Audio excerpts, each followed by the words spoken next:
আজকে বাড়িতে যাওয়ার রুটটা একটু বদলে নিলাম। আজকে অন্য রুট দিয়ে বাড়িতে যাচ্ছি, ঠিক আছে। আর পাশে একটা মন্দির আছে, মন্দিরে পুজো হচ্ছে, তারই ঘন্টা বাজলো। আর একটা জিনিস দেখো, এই যে মূর্তিটা তোমরা দেখতে পাচ্ছ, চিনতে পারছো এটা কিসের মূর্তি? এটা গত বছর দক্ষিণদারি 17 নম্বর ক্লাবে মা দুর্গার পুজো হয়েছিল, সেই তারই মূর্তিটা এখানে রেখে দেওয়া হয়েছে। মূর্তিগুলো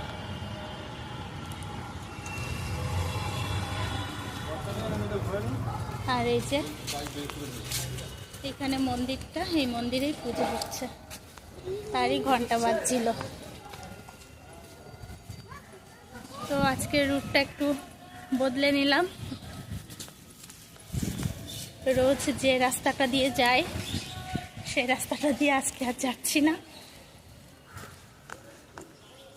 তো চলো বাড়িতে যাই, তারপরে আবার দেখা হবে। টাটা।